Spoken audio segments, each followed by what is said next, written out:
So it's a strange old story, this. There's a coach, essentially, that was due to take them down, I think, to Dorset, to the Bibby Stockholm, which we haven't heard much about the barge recently.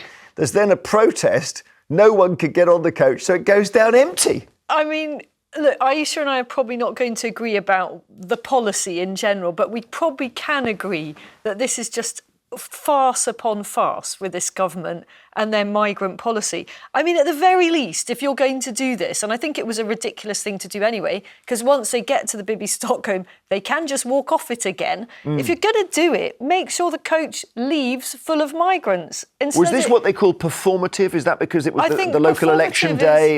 Yeah, well, I've been wondering, there's been a sort of sense of desperation recently around Rishi Sunak's efforts to convince voters that he's on top of illegal migration. And I have been wondering if he's sort of laying the ground for a potential emergency calling of an election in the next few days.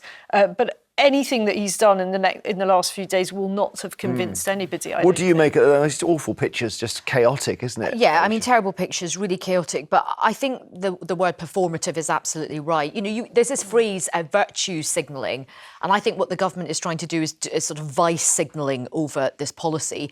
And what was also interesting, in the last couple of days, they've released this sort of footage of, border agency people going and knocking down doors.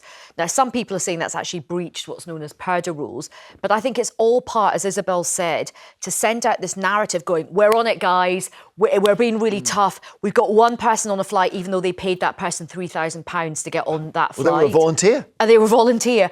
And at the end of the day, what they aren't saying is, I think it was just yesterday, the day before, something like over 700 people crossed the channel. So the figures, and they're having this big stooshy with the Irish, but basically the actual figures that matter are going up and up and up, as is the cost to the British taxpayer. I just also shout out to coach drivers, because they're always in the middle of these stories. There's some poor person was driving that coach, and we could probably find the photo of back in COVID times. Do you remember that very soon after they had the people from the Diamond Princess who were all an infection risk, and they were brought onto a coach by a guy in a hazmat suit? I remember. And the poor old coach driver's sitting there with no protection at all.